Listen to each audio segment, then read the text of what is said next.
야고보서는 우리가 이제 믿음으로 살아갈 때 어떻게 사는 것이 믿음으로 살아가는 것인가를 알려주는 귀한 레타이죠.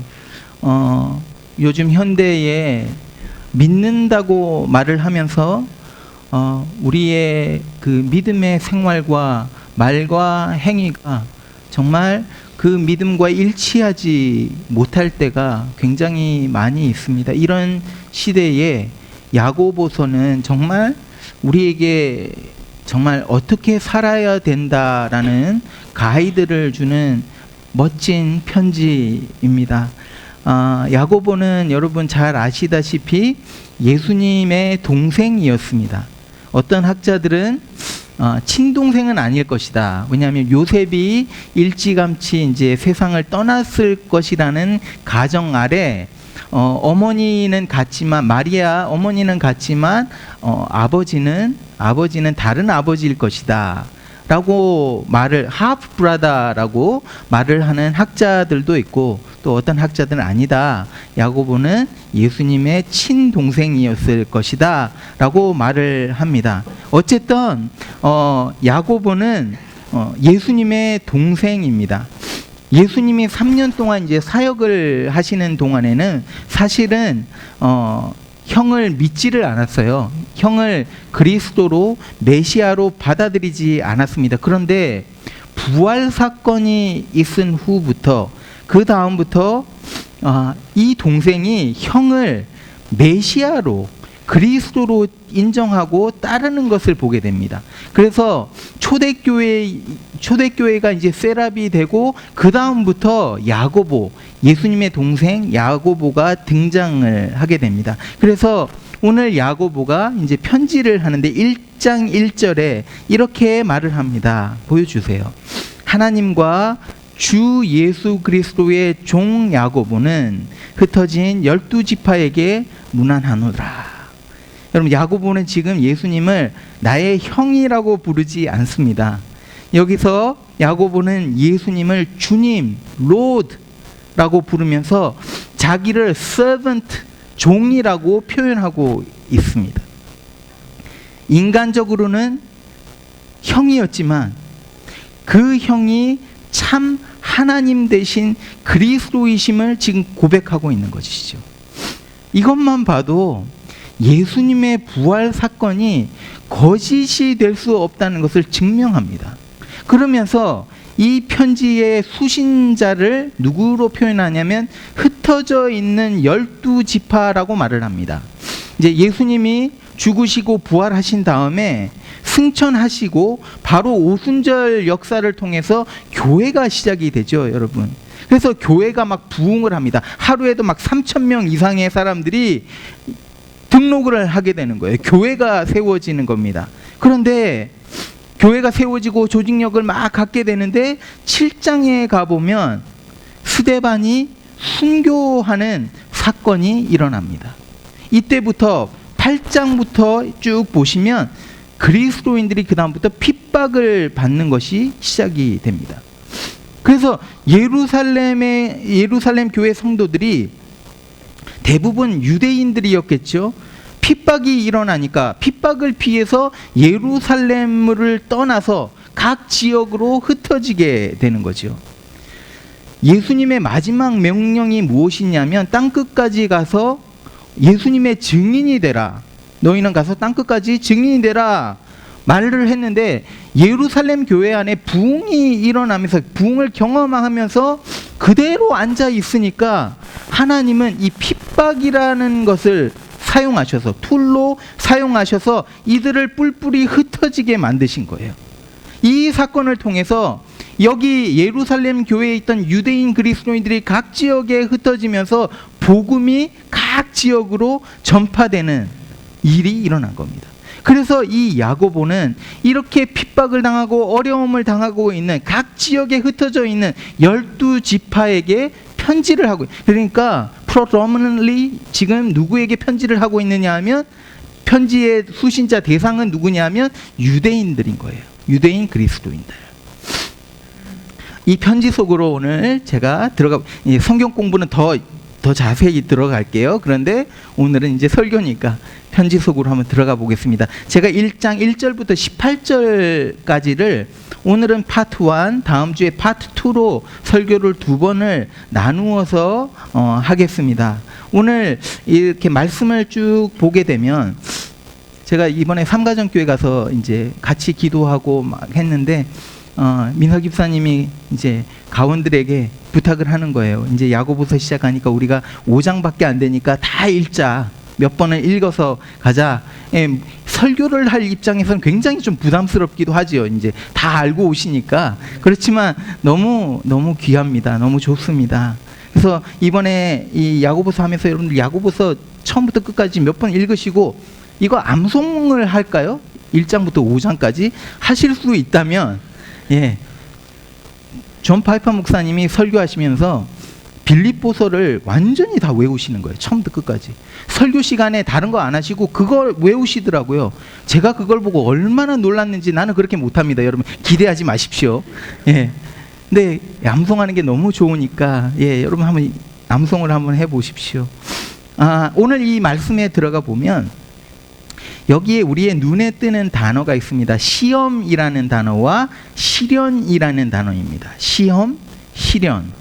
영어로는 trial and temptation. trial and temptation. 다른 word죠. 다른 말입니다. 약간은.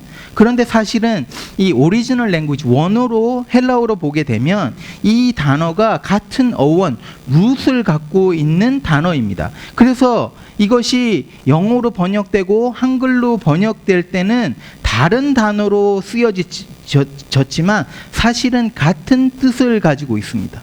그래서 이렇게 번역된 이유는 아마도 이 컨텍스트, 그 맥락에 맞는 단어를 거기다가 붙였기 때문에 이렇게 번역이 된 것으로 볼 수 있습니다. 중요한 것은 뭐냐 하면 이 시험과 시련이 우리가 살아가는데 밀접한 관계가 있고 특별히 우리가 믿음 생활하는데 굉장히 close relationship이 있다는 겁니다. 그래서 여러분 우리의 인생을 쭉 보게 되면 사실은 저도 살아보니까요. 인생이 행복한 것만은 아니더라고요.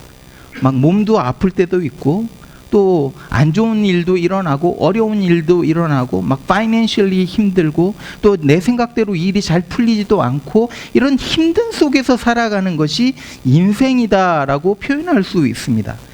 제가 이제 글 하나를 좀 소개해 드릴게요. 이거 영어로 돼 있는 건데 영어로 읽었으면 더 마음에 와닿을 텐데 제가 번역을 좀 했습니다. 그래서 조금 이상할 수도 있는데 한번 들어보십시오. 이게 맞는지 틀리는지 여러분 한번 보십시오. 어렸을 때는 빨리 중고등학생이 되고 싶었다. 그런데 정작 고3이 되고 보니 긴장의 연속이다. 수업은 여전히 길고 지루하다. 숙제와 시험은 여전히 골칫거리다. 집에서는 부모님의 잔소리가 끝이 없다. 주위를 둘러보며 이것이 내가 평생 기다려온 삶일까 하고 묻는다. 스스로 대답하기를 아니야 더 있을 거야 라고 대답한다. 학교에 지치고 책에도 지치고 시험에도 지치고 선생님에게도 지치고 부모로부터 벗어나고 싶다. 빨리 독립하고 싶다. 고등학교를 졸업하면 내 시련은 끝날 거야. 이 젊은이는 이제 대학에 다니고 좀 자유롭게 되었지만 대학 공부와 시험은 여전히 그를 괴롭히고 아르바이트로 겨우 생계를 유지한다. 졸업반이 되었고 그렇게 바라던 예쁜 여자친구가 생겼다. 대학 졸업을 하고 결혼에 대해서 생각하기 시작했지만 서로 직장이 달라서 장거리 연애를 하며 멀리서 서로를 그리워한다. 그리움으로 점점 지쳐져 갈 때 그들은 이렇게 해서는 안 되겠다. 결혼하기로 결정하고 이제부터는 영원히 행복할 것이다. 곧 우리의 시련은 모두 끝날 거야 생각한다. 신혼의 재미도 한순간이다. 그들은 작은 아파트에 집을 마련했다. 출근 첫날 샤워를 하고 면도를 시작하지만 거울 위에 드리워진 스타킹이 시야를 가리고 있어 좀처럼 자신을 볼 수 없다. 시간이 지나도 그녀는 여전히 그가 꽃과 데이트를 통해 자신에 대한 사랑을 보여주기를 기대한다. 그는 그녀를 이해할 수 없다. 이미 결혼까지 했는데 무엇을 더 해줘야 사랑을 표현할 수 있는가? 물론 그 역시도 약점이 있다. 식탁에서는 그는 개글스럽게 밥을 먹는다. 그가 잠을 잘 때 그는 올림픽 10종 경기를 하는 것처럼 마구 침대 위를 휩쓸고 다닌다. 결국 그들은 서로 타협한다. 이제 그들은 아기를 원하지만 몇 년이 지나도 아기의 소식이 없다. 그들이 스페셜리스트를 만나려고 할 때 드디어 그녀가 임신을 했다. 그들은 이제 우리의 시련은 다 끝났다고 말한다. 나는 그녀가 임신 중에 겪은 그 과정은 기억하고 싶지도 않다. 8개월이 지났다. 건강한 딸을 얻었다. 아기는 쌕쌕 자고 있고 그들은 편한 침대에 누워 이제야 우리의 시련은 끝났다라고 생각하며 잠에 빠져든다. 순식간에 그들은 깨어났다. 아기가 울고 있어. 왜? 기저귀가 젖은 것도 아니고 배가 고픈 것도 아닌데 도대체 무슨 이유로 얘가 울고 있을까? 여전히 부모의 시련이 계속된다. 자녀들의 삶의 모든 단계에서 부모들은 다음 단계가 더 쉬울 것이라고 스스로에게 말한다.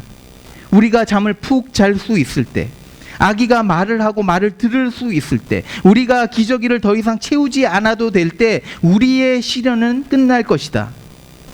그들이 학교에 갈 수 있을 만큼 나이가 들 때, 엄마가 조금 혼자서 자유로운 시간을 가질 수 있을 때, 그들이 좀 더 독립적이 되었을 때, 부모가 더 이상 축구 경기와 클라리넷 레슨에 그들을 픽업해 줄 필요가 없게 될 때, 그렇다 그들이 운전하고 다닐 수 있을 때, 바로 그때 우리의 시련은 끝날 것이다. 그들이 대학에 가서 독립을 하게 되고 그들을 돌보아 줄 필요가 없을 때, 적어도 우리가 자녀들의 사생활을 다 알 필요가 없어질 때, 또 알 수도 없을 때 우리의 시련은 끝날 것이다.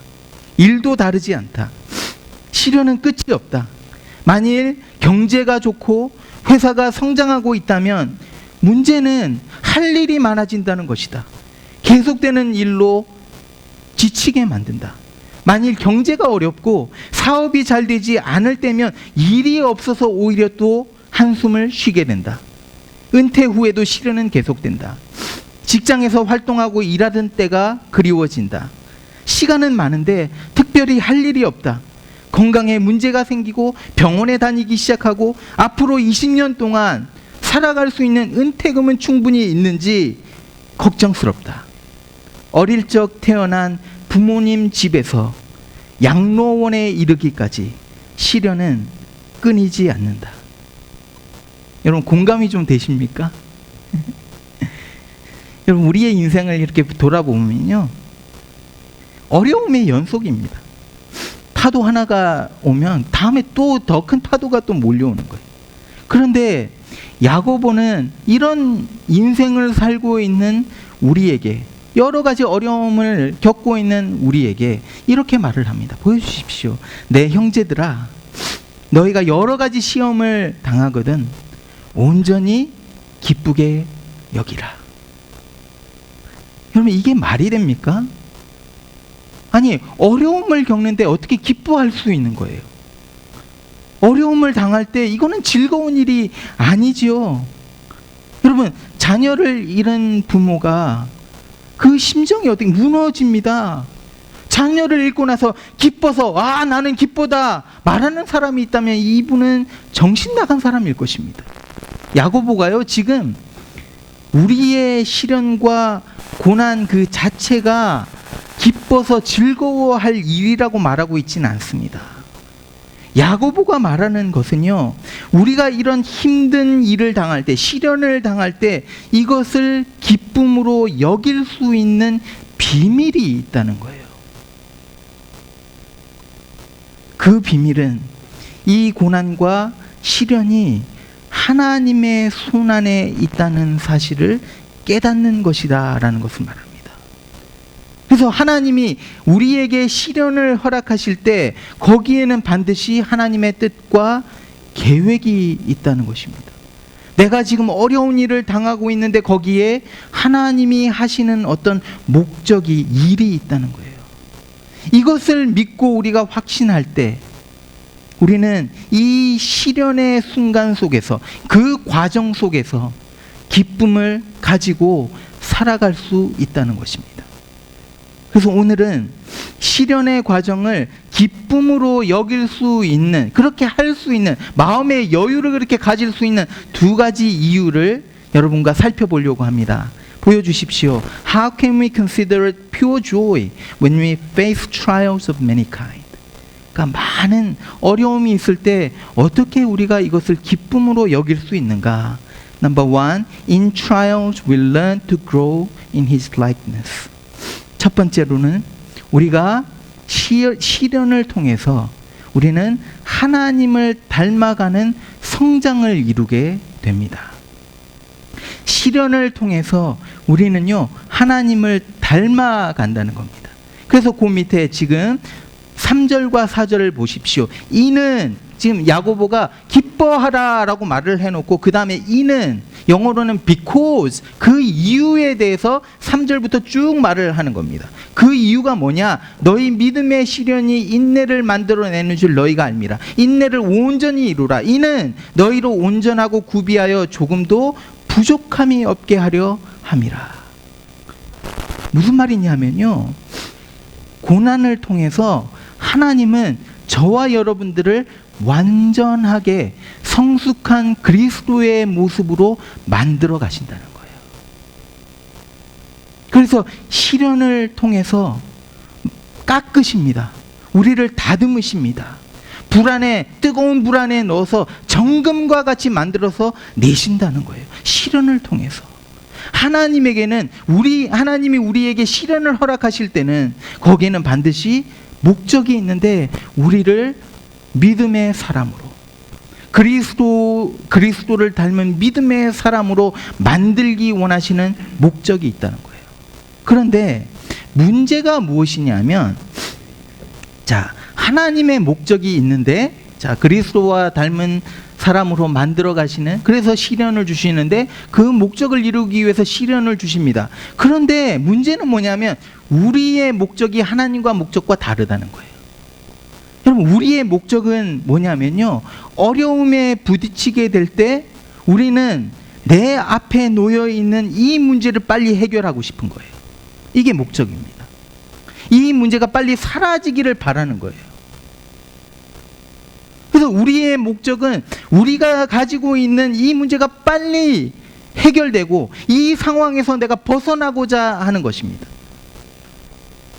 그런데 여러분, 만약에 이것이 우리의 목적이라면 우리는 절대로 이 세상에서 평안과 기쁨을 누릴 수가 없습니다.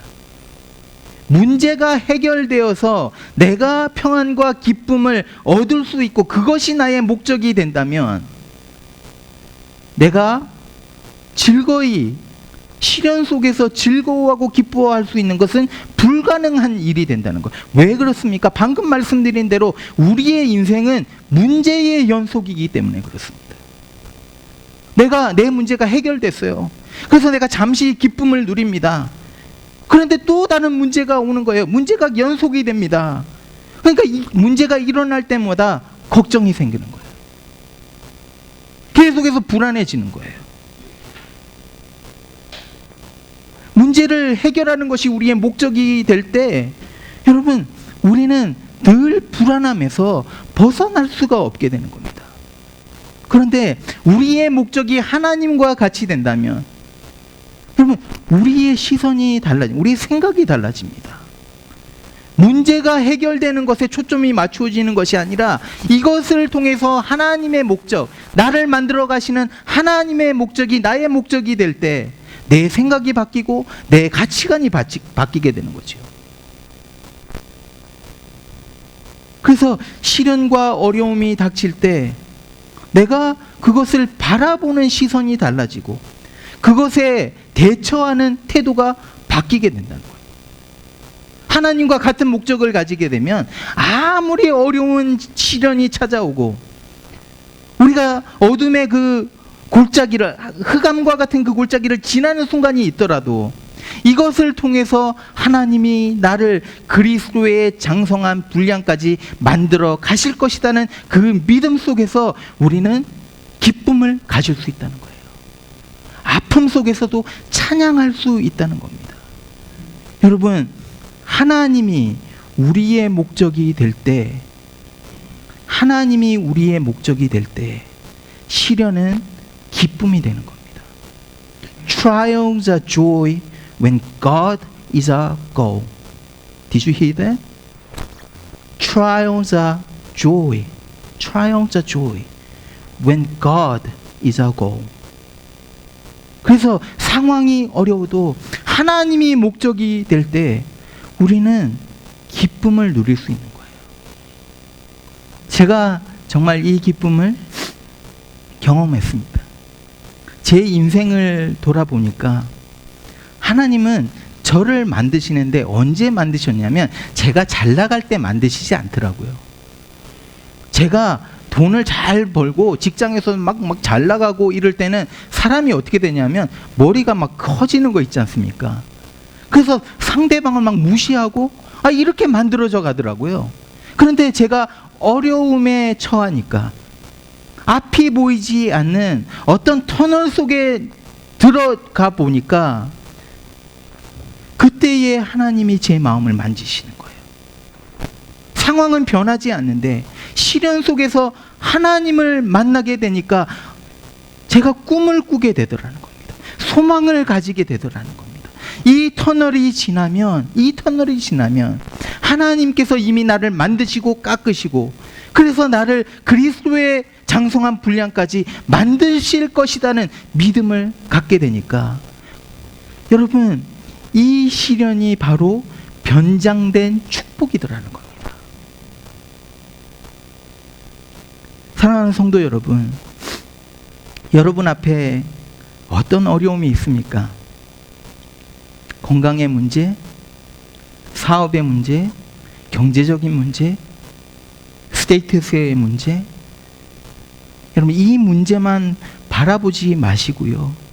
이 문제 속에만 있지 말고 이 문제를 해결하려고만 하지 말고 이것을 통해서 하나님이 이루시고자 하는 그 목적을 여러분의 마음에 품으시기를 소망합니다.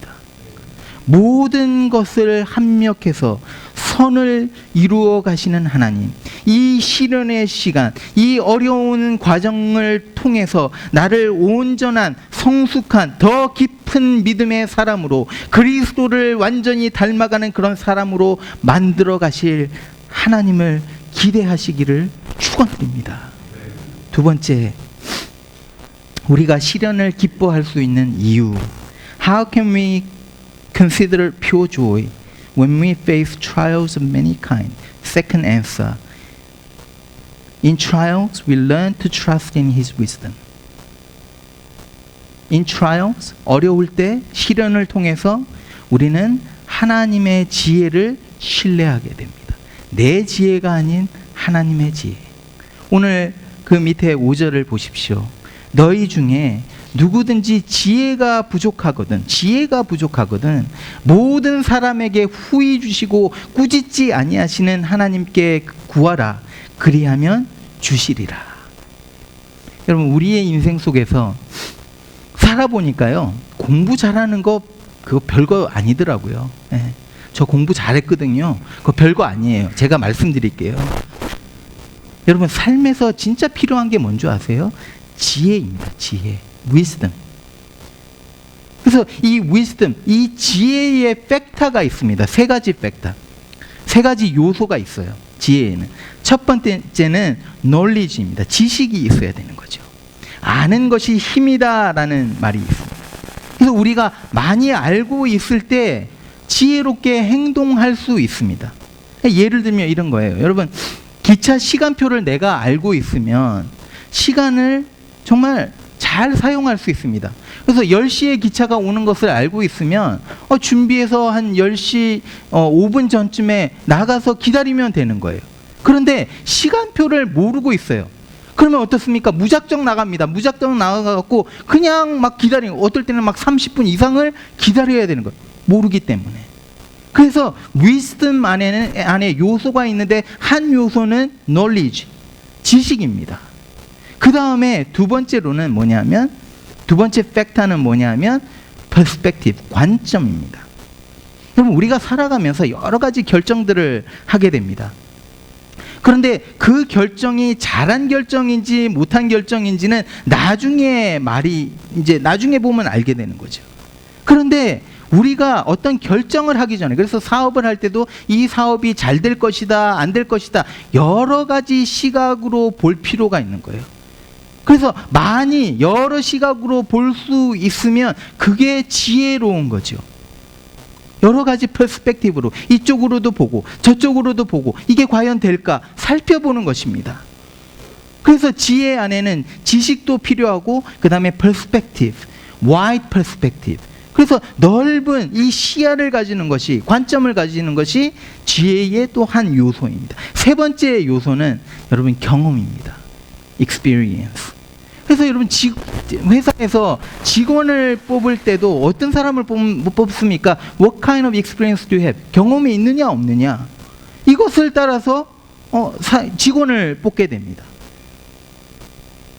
그래서 보면 우리 인생의 선배들한테 조언을 여쭤보는 게 되게 지혜로운 거죠. 왜냐하면 이미 경험을 많이 하셨기 때문에 듣는 겁니다. 그래서 지혜에는 세 가지 요소가 있어요. 예. knowledge, perspective, 그 다음에 experience. 이 세 가지가 있는 거예요. 지금 야고보가 지금 말하는 게 뭐냐면, 그 그림이 뭐냐면, 우리에게는 이런 지혜가 부족하다. We lack wisdom. 지식도 좀 모질라고, 시야도 좁고, 보는 시야도 굉장히 좁고, 경험도 부족하다는 거예요. 여러분, 여기에 비해서 하나님은 어떻습니까? 여러분, 하나님은요, 지식이 풍성하지, 모르는 것이 없으신 분입니다. 하나님의 퍼스펙티브는 어떻습니까? 지금 현재만 바라보는 그 관점이 아니라 과거의 관점도 가지고 있고 영원한 미래의 관점도 다 가지고 계신 분이 하나님이십니다. 그래서 오늘 우리가 어떤 결정을 했을 때 앞으로 어떻게 될 것인지 하나님은 다 아시는 거예요. 하나님은 영원한 경험을 가지고 있습니다. 하나님은 알파와 오메가입니다. 지금도 계시고 전에도 계셨고 앞으로 오실 전능하신 주 하나님입니다. 계시록 1장 8절 말씀입니다. 이 하나님이 말씀하시는 거예요. 너 지금 어렵니? Are you in trouble? Are you in trials? Are you tempted? Come to me. Come to me. 나에게 와. 내가 너에게 지혜를 줄게. 하나님이 지금요, 우리에게 우리의 문제를 해결해 주시겠다고 말하시는 거 아닙니다. 그래, 너 지금 네가 원하는 대로 그대로 모든 문제를 해결해 줄게, 이게 아니고요. 우리가 실현당하는 그 과정 속에서 하나님이 원하시는 것은 뭐냐면 You come to me. 나에게 나와.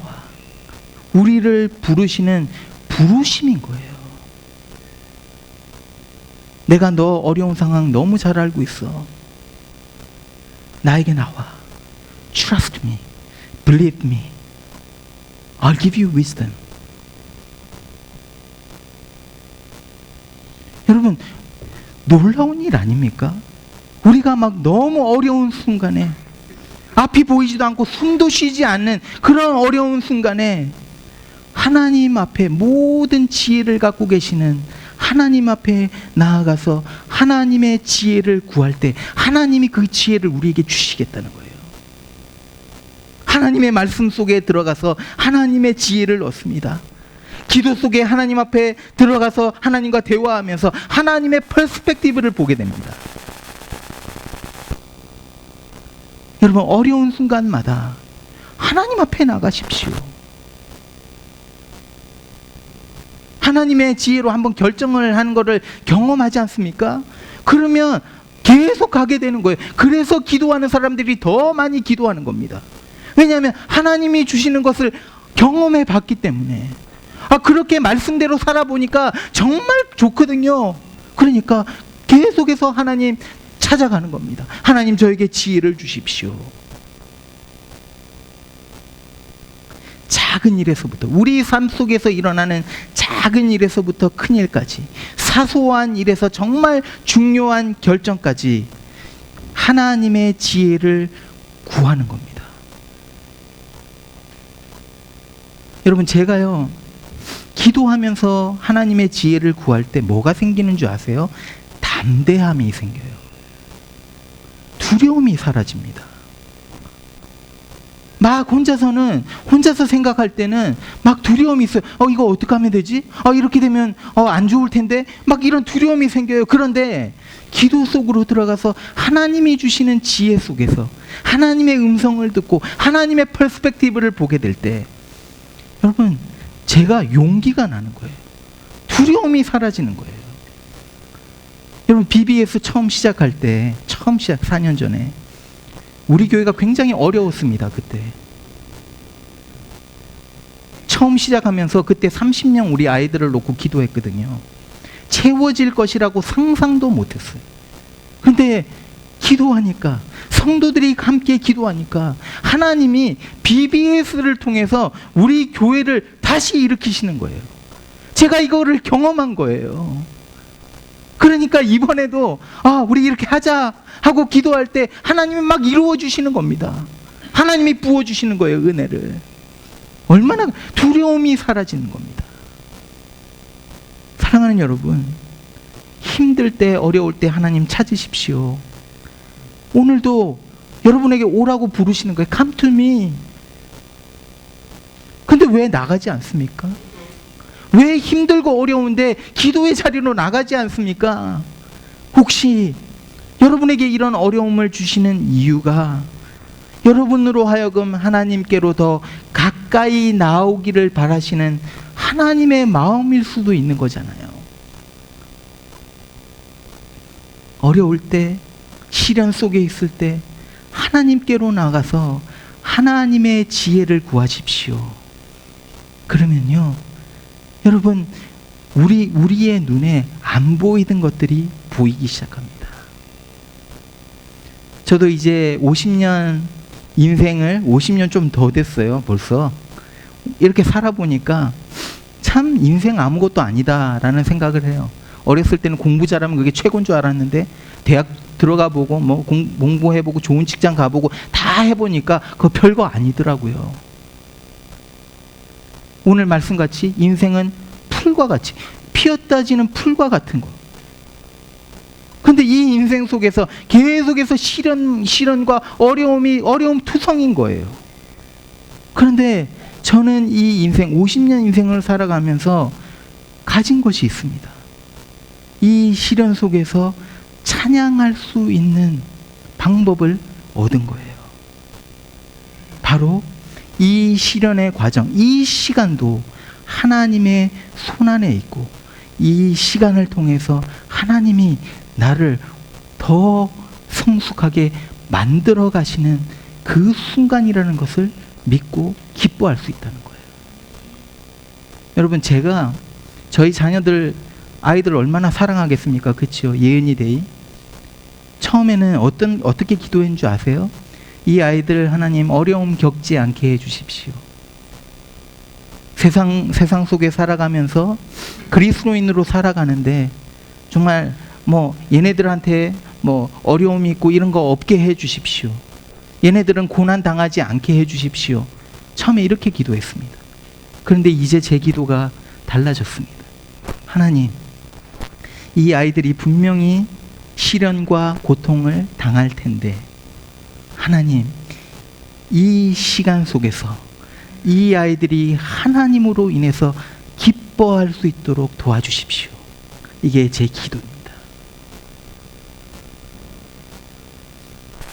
살아가면서 힘든 일들이 생길 텐데, 그때마다 이 아이들이 하나님을 꿈꾸게 해 주십시오. 하나님의 지혜로 살아갈 수 있게 해 주십시오.